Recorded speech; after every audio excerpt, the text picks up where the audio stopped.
أشهد أن لا إله إلا الله وأشهد أن محمدا عبده ورسوله والصلاة والسلام على رسول الله الذي بلغ الرسالة وأدى الأمانة وكشف الأمة ونصح الأمة وعلى آله وصحبه ومن والاه.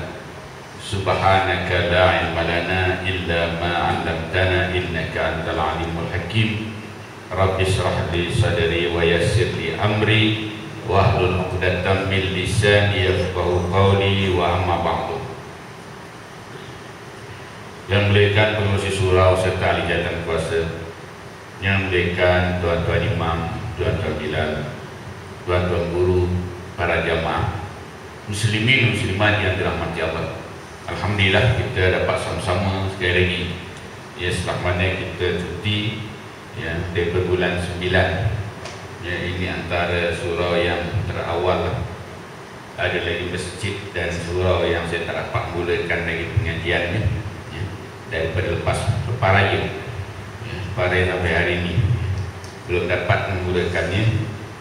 Jadi surau ini dapat kita teruskan insyaAllah dengan kitab dosa-dosa besar yang ke-35, yaitu dosa perkahwinan dan Cina buta. Ya, ini yang selalu kita dengar, kahwin-kahwin Cina buta ya, Cina pula yang buta ya. Jadi orang pertama bukan Cina buta, cinta buta ya. Perkahwinan dan cinta buta, bukan Cina kan. Baik, kita lihat dalam buku ini dimulakan dengan hadis Rasulullah sallallahu alaihi wasallam. Apa dia yang berbunyi? Rasulullah sallallahu alaihi wasallam menyebutkan la'ana Rasulullah al-muhil wal muhallal lah. Tapi di sini sebut cinta buta. Yang lebih tepatnya tadi ialah Cina buta itu juga. Berdasarkan pada hadis ini yang bermaksud Rasulullah sallallahu alaihi wasallam mengutuk orang yang menjadi muhallil dan muhallal. Ya. Orang yang muhallil itu lelaki yang kahwin dengan wanita dengan diberi cincin akan ditolak, yang semata-mata agar mudahkan bagi suami yang sebelumnya untuk kahwin dengan bekas istrinya setelah ditalak 3. Itu muhallil, orang yang nak menghalalkan. Siapa yang menghalalkan ni? Suami nombor 2. Suami nombor 3 dah haram dah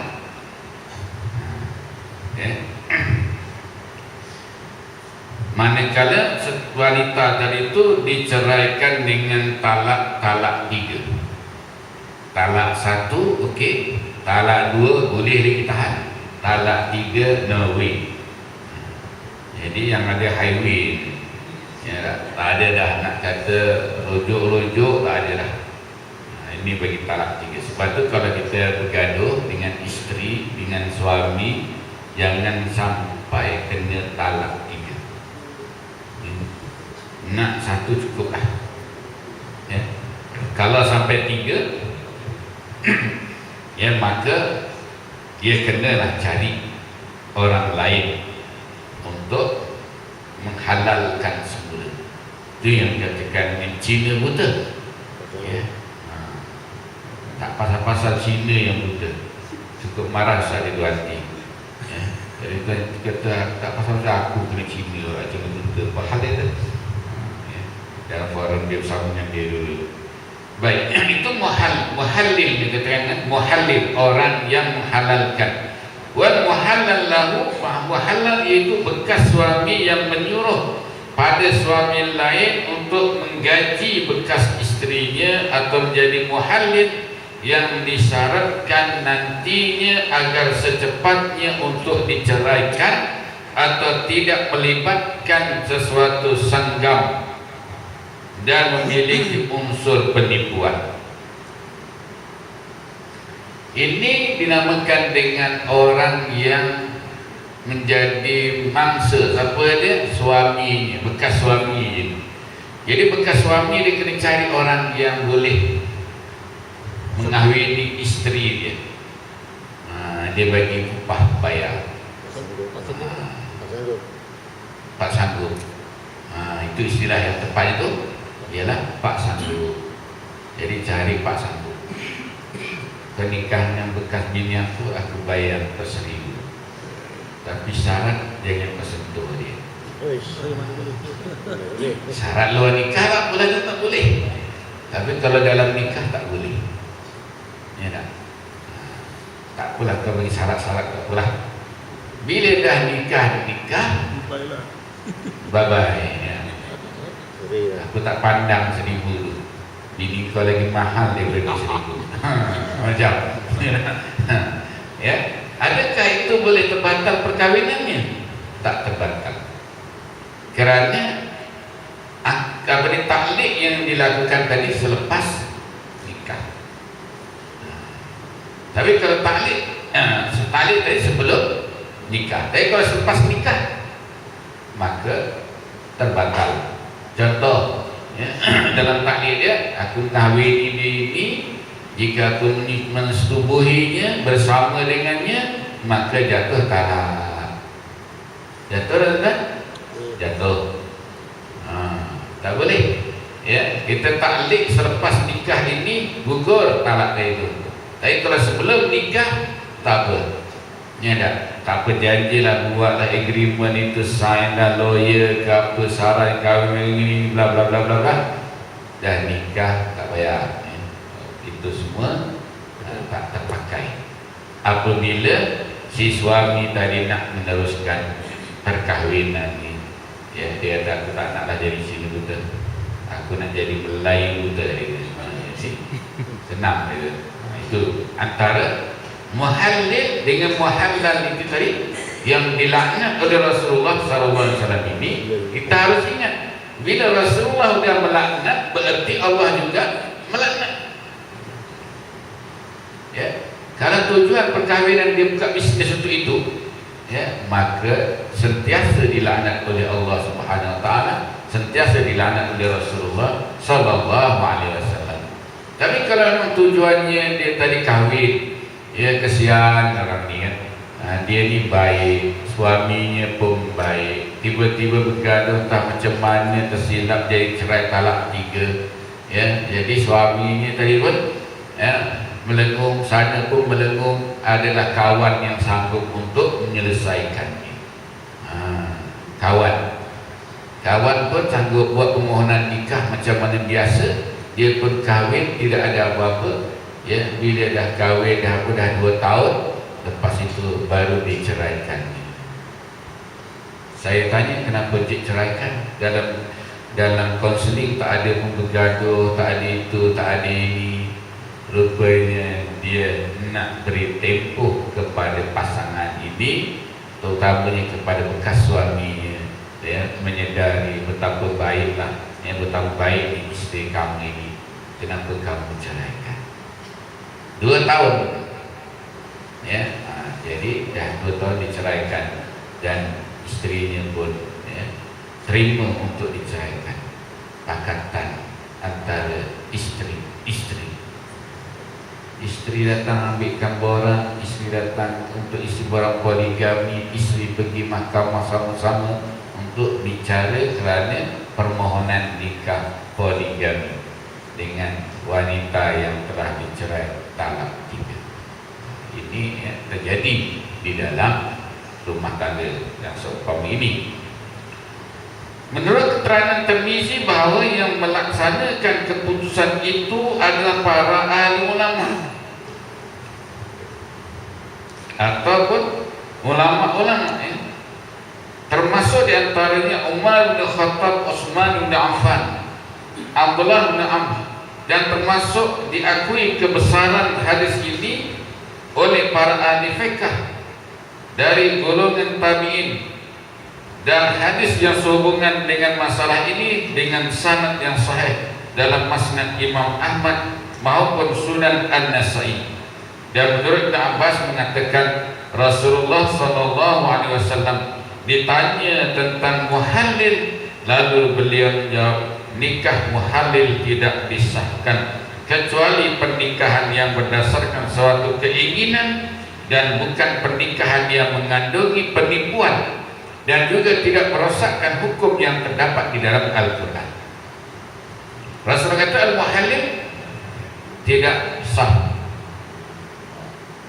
Muhallil ataupun apa namanya, ya Pak Sanggup tadi itu, ya tidak sah kerana ada tujuan penipuan. Ini bukan nikah mut'ah, tuan-tuan. Ini bukan nikah mut'ah. Nikah mut'ah itu dah memang dah tak sah dah. Ya, yang ini ialah nikah yang sah, tetapi ada penipuan di dalam masa akad, masa perjanjian, ada strategi dia pula, ya. Engkau kalau kahwin aku bagi ke rumah bangla sebiji, ini penipuan. Ya, yang tidak ikhlas di dalam nikah itu an-nikahu sunnati. Nikah itu sunnahku. Ingat tuan-tuan, nikah itu sunnah Nabi. Bila kata sunnah Nabi, bila kita menipu Nabi, man kazzaba alayya muta'ammidan falyatabawwa maq'adahu finnar.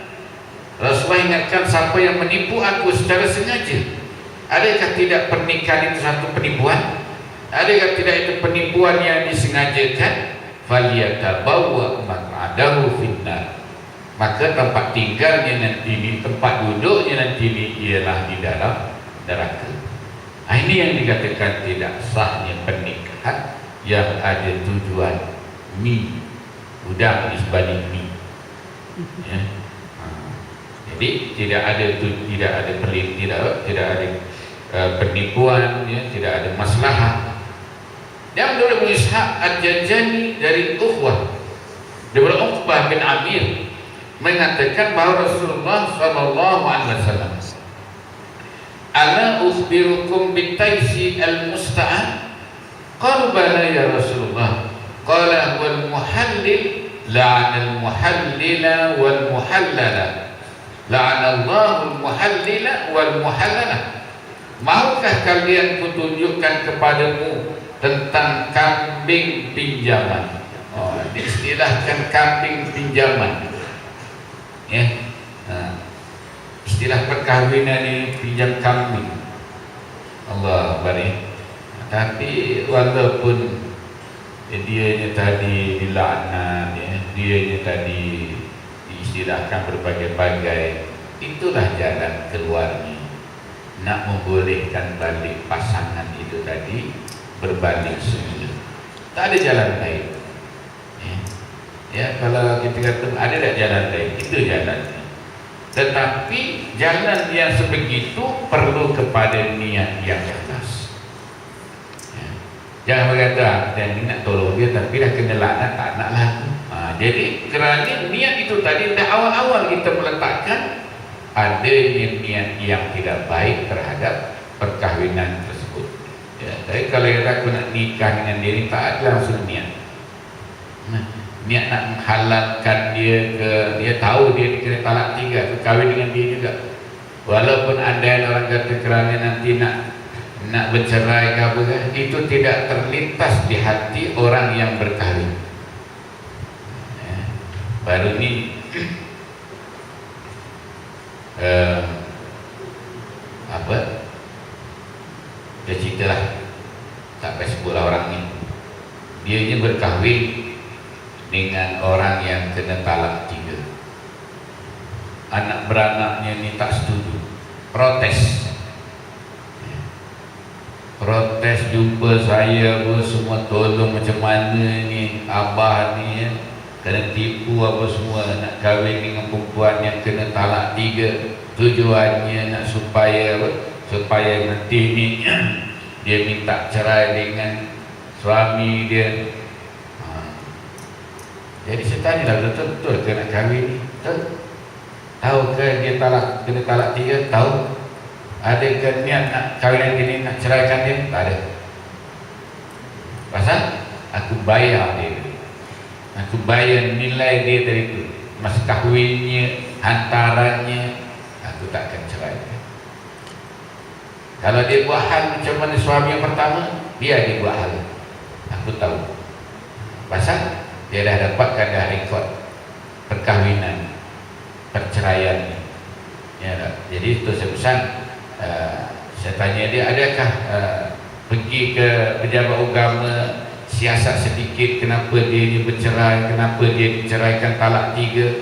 Sudah aku siasat dah, aku sendiri tengok dia punya aduan dia dulu, kenapa dia diceraikan talak 3. Jadi itu menjadi keyakinan dia. Tapi kalau dia tengok memang perempuan itu jahat, dia memang ada keluar dengan lelaki lain, itu ini bla macam-macam, jadi mungkin itu yang menjadi penilaian dia. Jadi bila dilihat dia tu memang salah suami dia, ya, kerana main dengan perempuan lama dia, dengan makwa dia lama, ya, bergaduh diceraikannya, dah 2-3 kali cerai dah pun. Jadi tak apa, mudah-mudahan bahagia, kerana jangan terlintas di hati tadi berkahwin dengan perempuan yang ditalak 3 tadi itu untuk mendapatkan lesen besar daripada untuk berkahwin dengan orang lain. Dan tidaklah kita katakan kau ni kena laknat apa pasal kau kahwin dengan perempuan talak 3. Nanyalah betul-betul. Ya, nanyalah isteri apa janda yang kena talak 3, nanyalah dia. Kita tak boleh nak melabelkan terus kau kena laknat lah ni. Siapa kahwin kau memang kena laknatnya lah. Tak boleh dah tuan, nanya buat tu. Ya, yang jadi kena laknatnya Allah, kena laknatnya Rasulullah apabila ada di situ penipuan dan yang merosakkan pada hukum. Rosak pada hukum macam mana boleh kalau dah kahwin tak boleh bersama mah? Ya tak, kahwin dah lama dah tengok. Ya tak. Kalau aku kacau dia nanti jatuh lah talak aku. Tak ada tuan. Ya. Jadi itu ialah luar tabii. Adalah memang dah tak mampu dan sebagainya. Dan itu menjadi syarat. Dan itu menjadi syarat di dalam perkahwinan yang boleh dikahwini oleh suami yang pertama. Itu apabila suaminya tadi merasai bagaimana persetubuhan dengan isterinya, bukan sekadar main-main gitu, tidak. Kena betul-betul, ya, merasai suami isteri yang bahagia. Barulah kalau kata berceraikan kau talak 1, selamat tinggal. Tapi kalau sekadar aku terima nikahnya, Pedro duduk, aku cerai kau talak 1. Berkahwinlah dengan bekas suami kau yang lama. Tak ada. Ya, tak terjadi.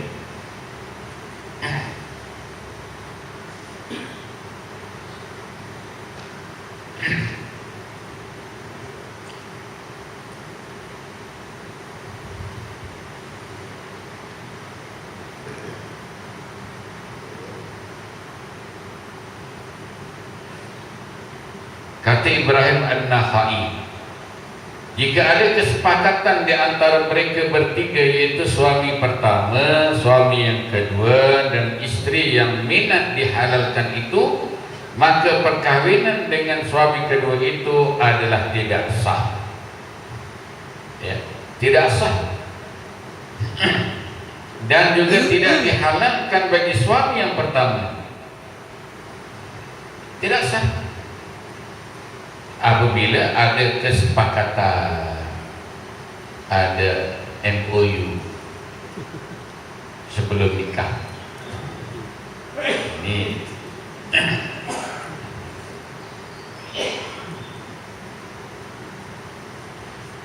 kata Al-Hasan Al-Basri, jika ada kesepakatan di antara mereka bertiga untuk menjadikan pernikahan yang halal, maka pernikahannya tidak sah, fasad.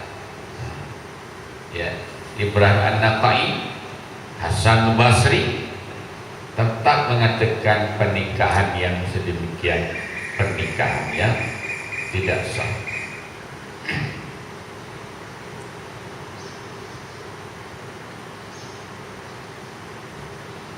Dan menurut mazhab Syafi'i, bahawa jika ditentukan agar menjadi halal ketika berlangsungan kepada nikah itu, maka hukumnya tidak sah juga. Ya, ini ya nak kena fahamlah di segi hukum, ya, hukum pernikahan. Dia menjejaskan hukum nikah tu. Walaupun dengan wani, dengan saksi, dengan ijab, dengan kabul, dengan lelaki, dengan perempuan lengkap kelima-lima rukun tadi itu, tetapi ada penipuan di situ. Ya, penipuan yang mana ada masalah. Ya, untuk mengatakan bahawa kalau kau kahwin dengan aku beri kau sesuatu. Bawa kepada kalau yang muhil pun tidak sah, maka yang lain juga tidak sah. Termasuk apa ni? Termasuklah di sini iaitu dia kata mencapai puncak perkahwinan yang sebenarnya. Dan jika demikian maka hukumnya adalah tidak sah.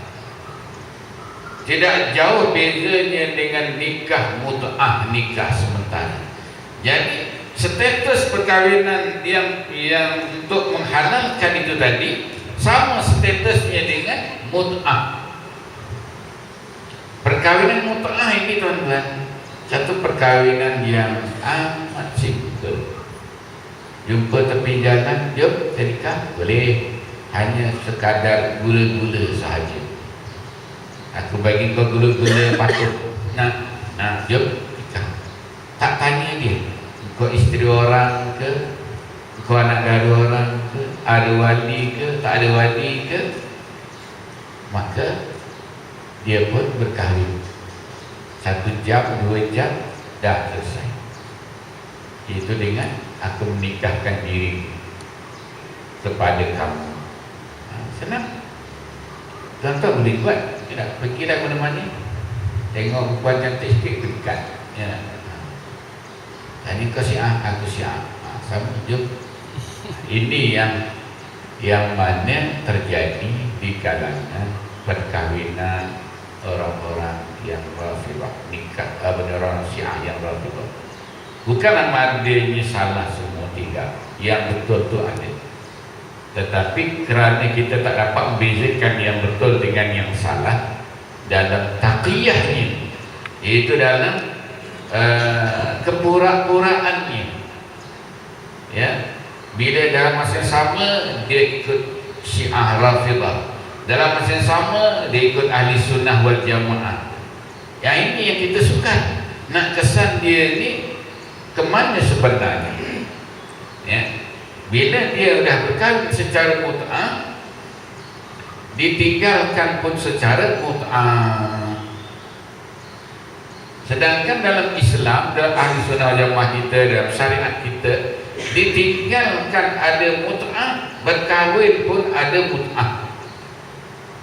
Berkahwin mut'ahnya apa? Iaitu perkhidmatan dia tadi mendapat kesedapan, ya, mendapat kesedapan, dia berkhidmat, melayan, tempat tidur, makan, minum. Lepas tu bila dah diceraikan pun dapat juga apa dia? Nilai layanan seorang isteri kepada suami apabila dia diceraikan oleh suami. Jangan sewenang-wenang suami tinggalkan. Dia macam baru ni isteri cakap, memang kawan dia diceraikan oleh suaminya, bicara di depan hakim, konon-kononnya pergi sendiri, ni hebatlah, ya. Dia kata saya membesarkan anak 5 orang, saya mensekolahkan saya. Dia nak menuntut hak mut'ah dia tadi kepada suami bekas suaminya, yang akhirnya apa bukti puan telah menjanjikan sekian-sekian kepada anak. Apa bukti ni puan telah beli rumah sama-sama. Saya cakap dengan isteri, kenapa tak suruh ni abang dulu? Saya ajar dia macam mana cara nak masuk dalam mahkamah supaya mendapat hak dia. Jadi hakim tak pandang, kerana yang pihak bekas suami menggunakan peguam Bila pakai peguam ini tahu lah, dia segala dokumennya, segala teknikalnya dia ambil kira. Tapi kalau ya ikut cara saya, tak payah peguam. Peguam Zainal Abidin cukup dah, bayarlah. Saya katakan dia, kau senaraikan dulu. Senarai di sekolah, senarai bank, senarai buku, dapatkan segala resi-resi. Buat kenyataan dulu dalam 2-3 muka. Bagi kepada pendaftar mahkamah, saya akan cakap yang ini sahaja kepada bekas suami saya, tak lebih tak kurang. Buat satu salinan lagi bagi kepada yang arif. Cakap yang arif, saya yang arif, saya tak pandai cakap banyak. Apa yang saya tulis itulah cakap saya, biar yang arif baca. Tampilkan segala dokumen-dokumen, tambang emas berapa, susunya berapa, lampirnya berapa, dapatkan bil yang munasabah, yuran sekolah berapa, untuk klik sampai suaminya tinggal suruh dalam saya. Ya. Itu yang bila masuk penjara seminggu dikatanya pergi kursus seminggu, pasal tidak boleh membayar mut'ah untuk bekas isteri yang 40,000 duduk dalam seminggu. Balik-balik abang mana bah? Kursus seminggu. Kerana bagaimana kita nak mensabitkan sesuatu tadi itu dengan pembuktian-pembuktian, khususnya kaum ibu lah, ya. Nah, ini dalam hal-hal yang seumpama bukan kaum ibu di sini, tidak. Saya tak nak kaum ibu yang di luar senasib dengan kaum ibu yang diceritakan oleh isteri saya, yang bahawa dia tadi kecewa di dalam perbicaraan. Tidak adil istilahnya begitu. Sebenarnya bukan tidak adil, kita teknikal di dalam perbicaraan kurang jelas. Bila kita jelas, insya Allah hakim syar'i itu ialah hakim mahkamah di dunia, hakim mahkamah di akhirat. Disalah di dunia akan salah di akhirat. Dia pun berhati-hati kerana hakim mahkamah syar'i. Jadi tidak ada, cuma dia nak jatuhkan sesuatu ketetapan, dia dapatkan dulu bukti-bukti. Nah, ini bagaimana dalam hal-hal yang kaitan dengan perbicaraan. Baik. Jadi perkahwinan itu boleh jadi macam perkahwinan mut'ah yang sifatnya sementara. Jika ketetapan itu ditentukan sebelum akad nikah, maka hukumnya sah. Ya. Kalau ketetapan dari kau boleh nikah, bini itu tak apa, aku bagi kau semua segala-galanya sebelum nikah. Syaratnya sebelum nikah. Bila sudah nikah, itu tak boleh. Yang berlakunya perjanjian yang salah ini ialah selepas pernikahan. Sebab tu saya bila menikahkan orang, saya kata, ingatlah sekali-kali jangan gunakan kalimah cerai talak, kerana takut cerai dan talak itu gugur kepada isteri. Saya tanya dia, faham ni? Faham. Apa yang kau faham? Tak boleh cakap talak. Sampai bila? Bila-bila. Sekarang boleh cakap, sekarang pun tak boleh. Kenapa sekarang tak boleh? Sekarang boleh. Sebelum saya nikahkan, kau boleh cakap talak. Cakap dengan bakal kita, Minah, aku cerai atau talak 10. Nak? Oh, tak nak Ustaz. Cakap lah. Saya bagi izin cakap sekarang, sebelum saya nikahkan. Mungkin dia teringin, Minah, aku ceraikan kau talak 10 ni. Boleh, tak apa, tak jatuh lagi. Tapi kalau sudah nikah dan sahnya nikah, jangan sekali-kali gunakan talak dan cerai. Itu yang menjadi tekanan. Tekanan kepada suami ini, dia dikatakan jangan cerai, jangan talak, jangan. Jadi yang jangan ini, yang tak boleh itu menjadi tekanan. Macam kita kan bila kata jangan masuk, nak juga masuk, jangan masuk, nak jangan boleh, dilarang masuk, yang dilarang itulah yang nak masuk. Sila masuk pintu ini, jangan masuk ke pintu ni. Yang tak baik itulah dia nak masuk. Itu yang jadi tekanan kepada suami. Jangan aku nak ceraikan dia, tapi kata tak boleh, nak ceraikan tapi tak boleh. Sedangkan perkahwinan itu memang sudah wajar diceraikan.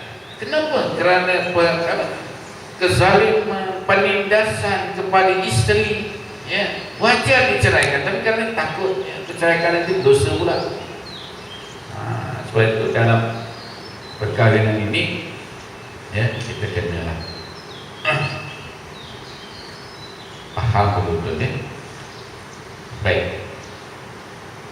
Saya buka kepada pertanyaan kalau ada pertanyaan.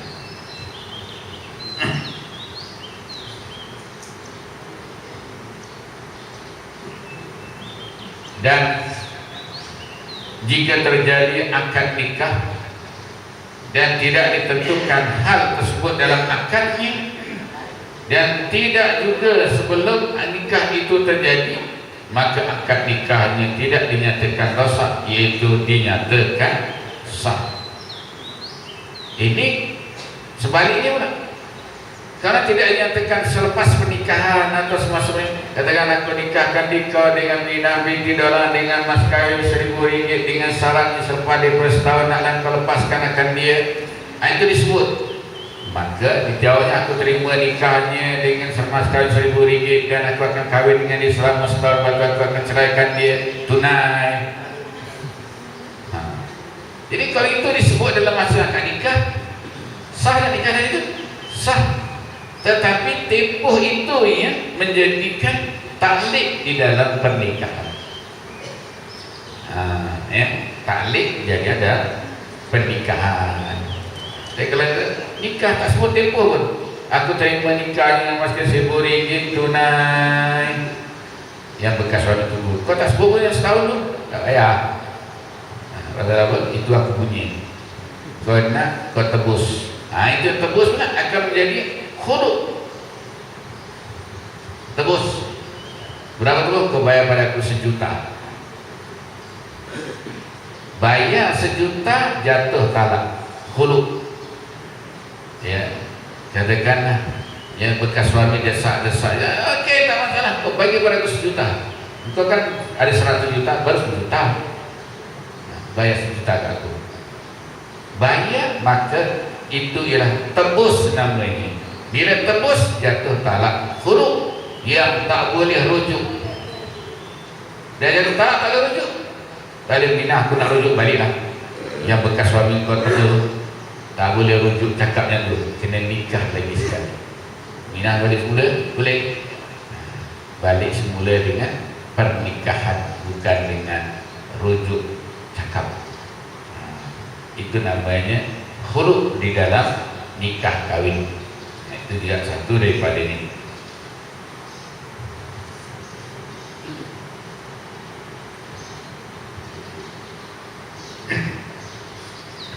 Tetapi jika diketahuinya wanita tersebut dengan tujuan agar perkahwinan selanjutnya menjadi halal setelah dicerainya, maka dalam hal ini ada dua pendapat. Ya, apa isu dia kalau perempuan tu tahu bahawa bila dah dinikahkan ini dia akan diceraikan dan akan menjadi halal balik untuk kembali kepada bekas suaminya, ada dua keadaan, dua pendapat. Pertama, hukumnya adalah batal perkahwinan tadi itu, iaitu perkahwinannya tidak sah. Dan tidak sahnya itu kerana adanya syarat yang dimaksud sehingga menjadi tidak sah.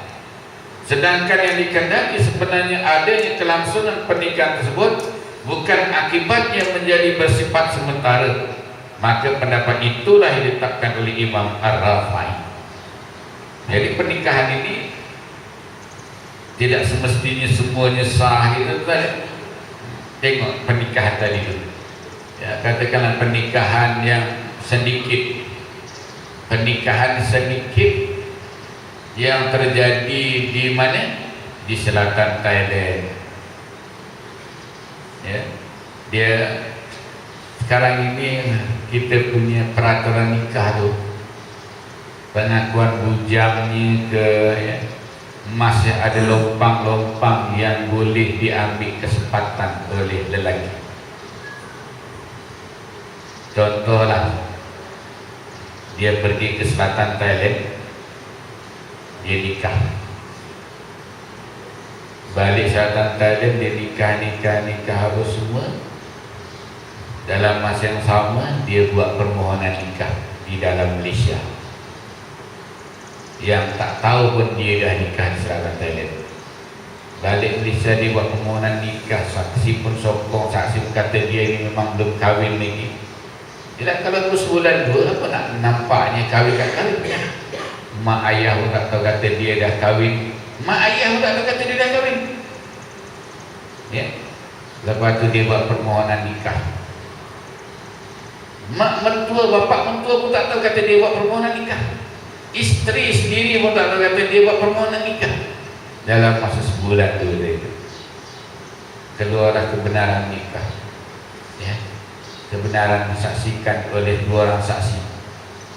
Nikahlah dia, buat permohonan kepada perempuan yang nombor 2. Macam bila nak nikah sah ini, yang ini legal, yang sana underwater.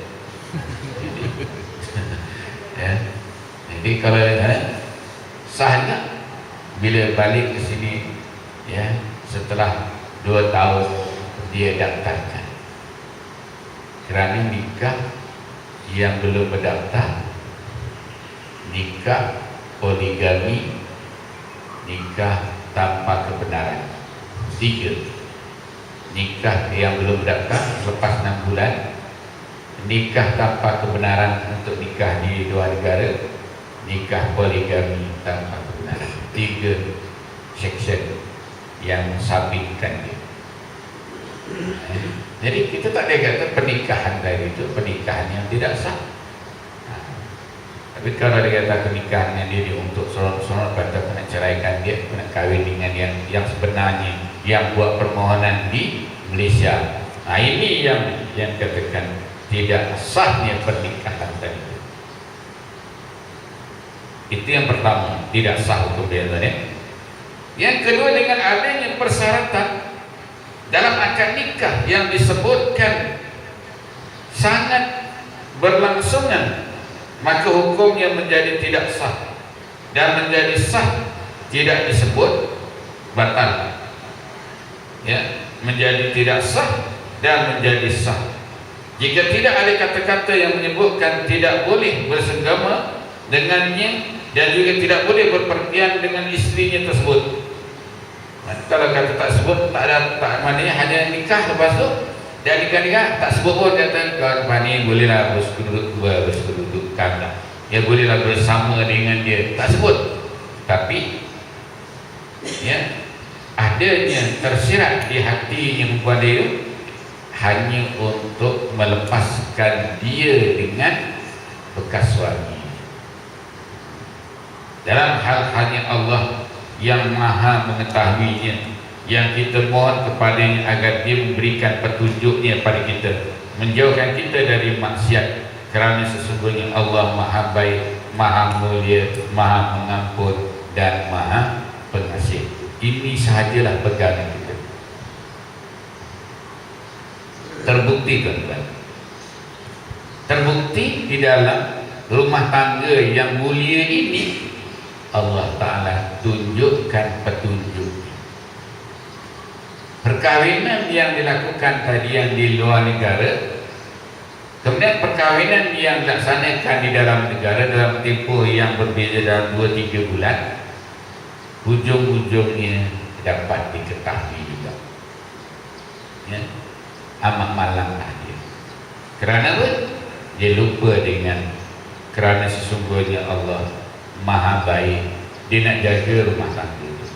Allah Ta'ala maha mulia, maha pengampun, dan maha pengasih. Jangan sekali-kali di dalam bab perkahwinan ini kita rosakkan, ya, kemuliaan, ya, kasihnya Allah kepada sebuah rumah tangga yang dibina dengan hasrat, tujuan yang murni kerana nak mendapatkan keredaannya Allah, redha Allah biridhal walidain, redanya Allah dengan redha mak bapak, tiba-tiba dicemari, ya, dirosakkan dengan penipuan, ya, dengan pembohongan, ya. Sebab itulah ujung-ujungnya keberkatan tidak wujud di dalam sesebuah rumah tangga. Yang ada ialah kesengsaraan, ya, kesengsaraan yang berterusan.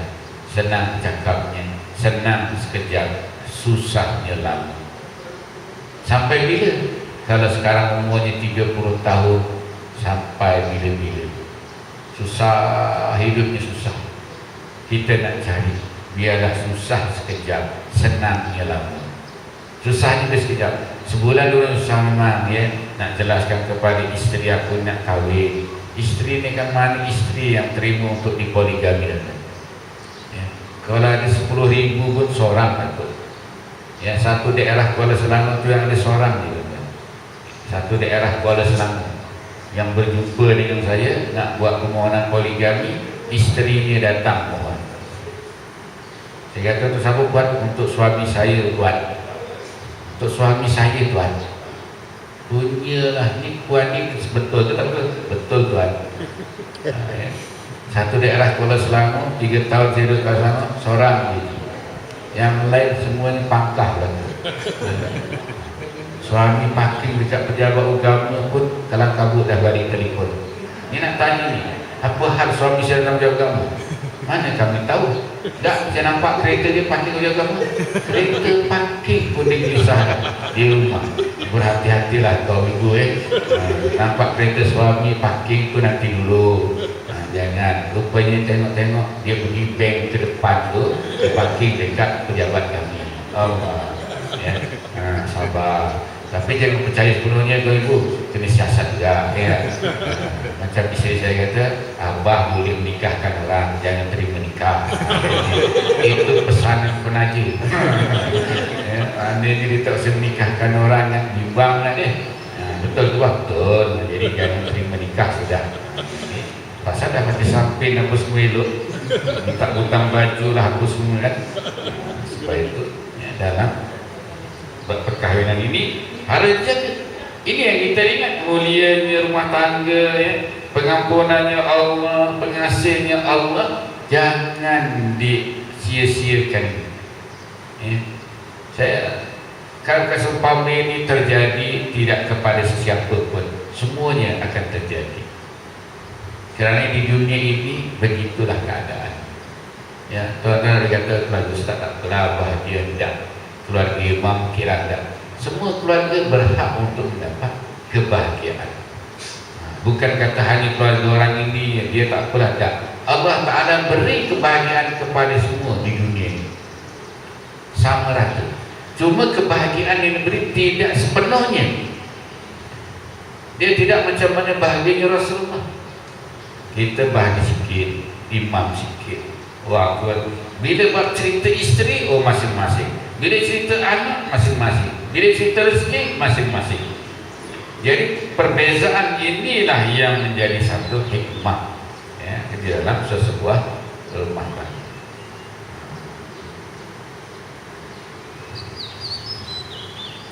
Satu nasihat dalam kitab ini, sabar sebagai orang-orang yang membelakangi dunia sebelum ia dibelakangkan oleh Allah ya. Katanya sabar sebagai orang-orang yang membelakangi dunia itu sebelum ia dibelakangkan Allah.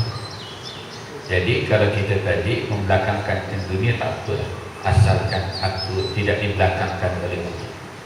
Biarlah kita tak dapat kebahagiaan di dunia, tak dapat nikmat di dunia, tetapi Allah pandang kita dengan rahmat-Nya. Bagus ya. Mereka telah menyisihkan hati mereka dari kegelapan syak dan ragunya. Mereka telah memilih jalan yang selamat, maka telah merasakan kenikmatannya ya. Maknanya menyisihkan yang ragu tadi itulah sebaik-baiknya. Kalau dakma yaribuka ila ma la yaribuka, tinggalkan yang kamu ragu kepada yang tidak ragu. Dalam satu-satu hal kalau datang keraguan kepada kita, tinggalkan kepada yang tidak ragu. Aku aku yakin, yang ini aku tak percaya, aku tak berharap, rasa macam ini tak berapa betul, yang ini betul, ikut yang betul, tinggalkan yang ragu-ragu tadi. Ini yang seumpama ini kena ada ya, dalam kehidupan kita tadi kena ada macam itu. Ya, aku diragu-ragu lah, kahwin aku ni sah ke tak sah. Kalau mendatangkan keraguan, pastikan karena aku ni betul ke tak betul. Kalau dah sendiri pun tak tahu betul tak betul, jangan tanyalah orang lain ya. Mereka telah merasakan keindahan perbicaraan Tuhannya, maka mereka telah telah lari dari bahayanya Allah. Mereka sentiasa bersyukur dan menyerahkan segala perkaranya kepada Tuhan, yang hanya kepadanya sahajalah menunjukkan ketaatan. Ya. Serahkan segalanya kepada Allah Ta'ala, kepada takdir, sebagai tanda kita taat kepada Allah. Jangan kita pula aku tak terima, ya, ini semua zalim nanti dulu, ya. Sedangkan isteri boleh ditambah 3, ya. Jangan cepat-cepat kata kepada suami, kepada ini tak adil, zalim. Dia kalau boleh nak yang itulah dipang-payung ni seorang-seorang, ya. Nak mati aku tak kahwin dah dengan orang lain, tak ada. Hidup di dunia ini, ya, begitu keadaannya. Sama ada suami, sama ada isteri, kena terima hakikat takdir. Kalau ditakdirkan kita tadi dipoligamikan, dimadukan, terimalah takdir dengan syarat kita tadi berlaku adil, ya. Jadi kita jangan nafikan soal poligami, kita terima, tapi naklah secara adil. Mereka telah menjual diri mereka kepada Allah. Kini mereka merasakan kenikmatannya. Mereka menyerahkan jiwa dan raga mereka kepadanya. Kini mereka memperoleh balasannya. Mereka dibenarkan mengetuk pintu Allah, lalu dibukakan untuknya. Mereka menjual diri kepada Allah. Yang kita rela diri kita serahkan kepada Allah. Tak apalah, aku serahkan kepada Allah Ta'ala, ya, sebulan-bulannya untuk hidup di dunia yang bersifat sementara ini. Dalam apa hal pun kita tadi kita serahkan kepada Allah. Keluar bismillah, tawakkaltu ala Allah, aku tawakal pada Allah, ya. Selama mana kita berusaha, yang kita perolehi ialah nanti ini balasannya, dan dibenarkan mengetuk pintu Allah, lalu dibukakan untuknya. Apa pintunya? Ialah pintu-pintu surga. Apa pintu-pintunya? Sembahyang, puasa, taat pada suami, menjaga kehormatan diri. Inilah pintu-pintu yang disediakan oleh Allah kepada wanita, kaum ibu, istri. Sembahyangnya jangan tinggal, puasanya jangan tinggal, taatlah kepada suaminya, dan menjaga kehormatan diri. Ketuklah pintu-pintu ini, Allah akan bukakan pintu untuknya, ya. Jelaslah tiada sia-sia tangisan mereka dahulu bila mengingatkan nafsi dirinya, dan bangun malam mereka untuk memperhambakan diri.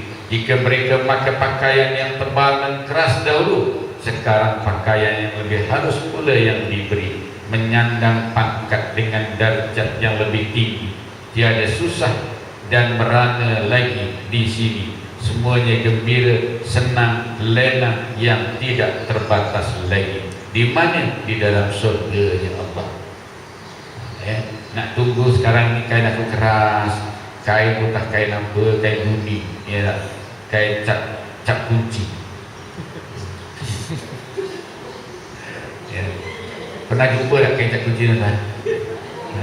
Kain bumi gandum, tepung guni gandum. Sekarang tak ada lah, sekarang cuma plastik je, ya. Sekarang kau boleh kat mat sekarang ni memang ni kain cap kunci tu, oh, dia letak belakang cap kunci ni. Ini sekarang tak ada dah. Ini dulu lah zaman sama kita tengok dulu kan. Foto kain ini kata buat baju Allah barik. Jadi itulah antara pesanan, ya, yang terakhirnya, iaitu apa dia? Sejelaslah tiada sia-sia tangisan mereka dahulu bila mengingatkan dirinya.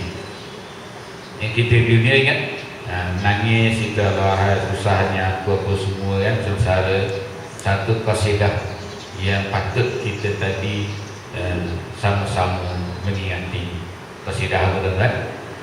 Ilahi lastu lil firdausi ala wala aqwa ala naril jahim fahabli taubatan waghfir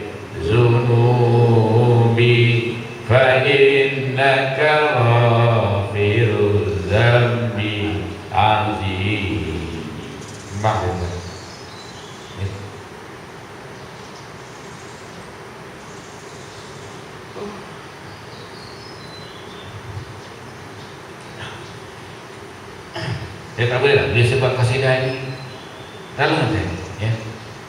Pasal apa? Maksudnya tu begitu mendalam.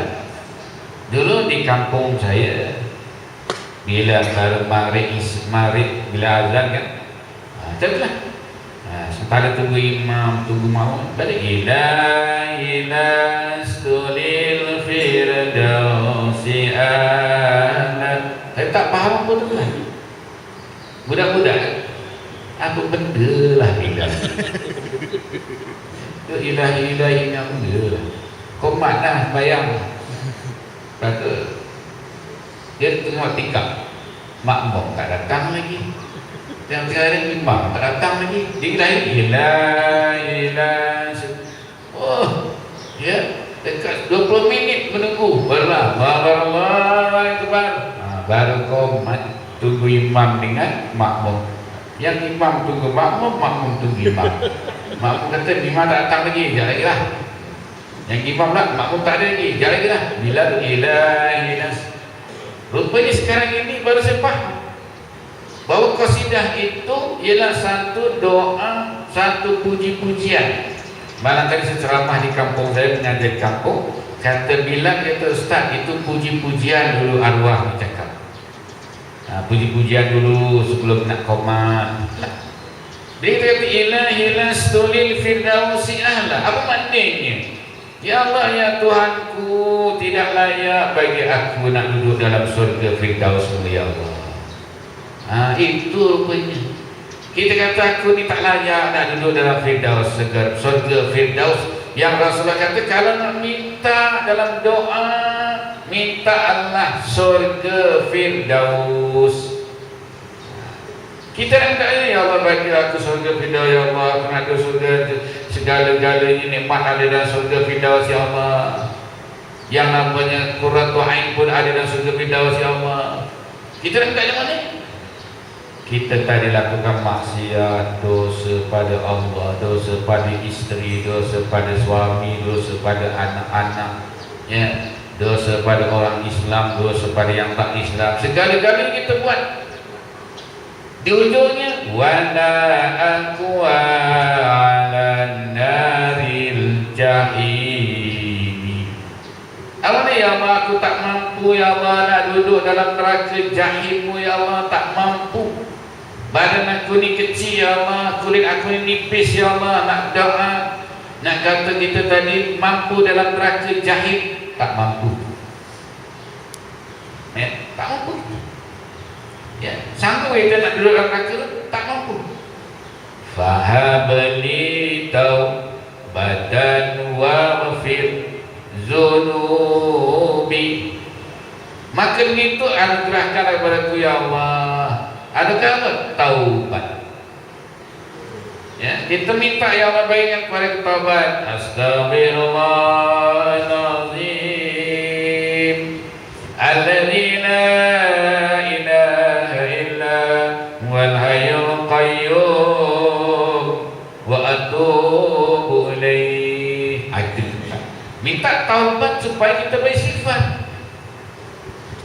Kenapa ada lagu-lagu macam kita astagfirullah? Kenapa kata astagfirullahaladzim? Dia pendek tu, tak sempat nak fikir astagfirullah, dah habis dah. Dia kata astagfirullahaladzim.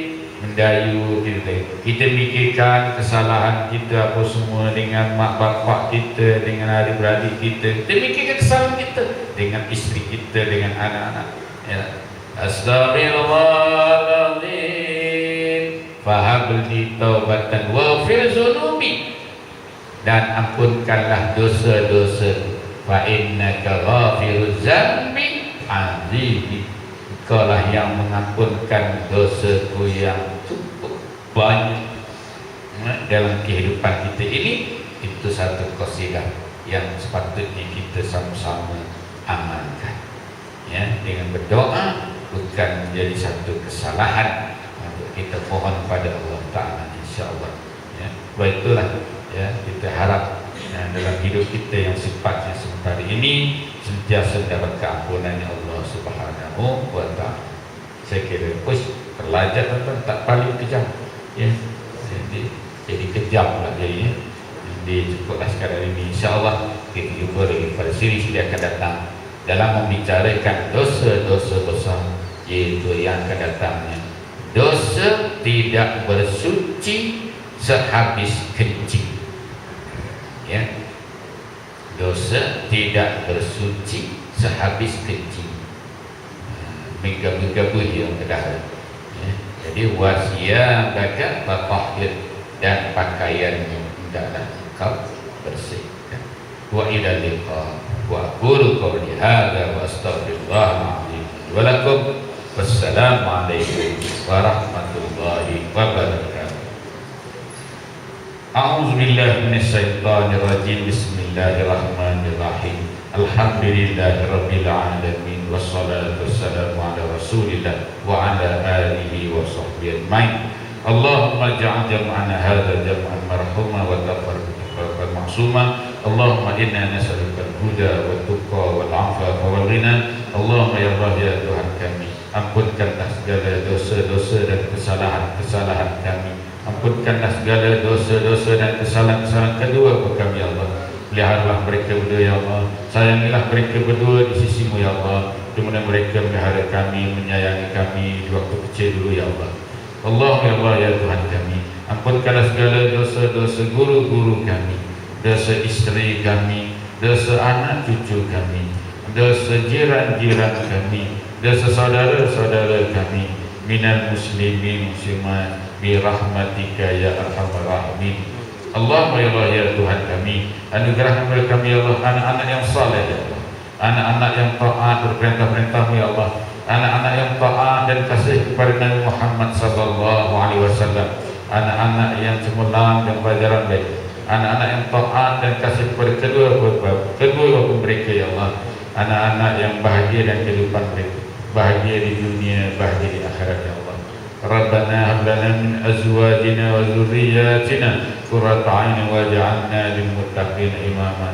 Rabbana atina fid dunya hasanah wa fil akhirati hasanah wa qina adzabannar. Wa sallallahu walhamdulillahi rabbil alamin. Taqabbalallah. Kita akhiri dengan sama-sama baca tasbih kafarah dan suratul asr. Bismillahirrahmanirrahim. Subhanallah wa bihamdihi asyhadu an la ilaha illa anta astaghfiruka wa atubu ilaik. Bismillahirrahmanirrahim. Wal 'asr innal insana lafi khusr illa alladziina aamanu wa 'amilus shalihaati wa tawassaw bil haqqi wa tawassaw bis sabr. Assalamualaikum warahmatullahi wabarakatuh.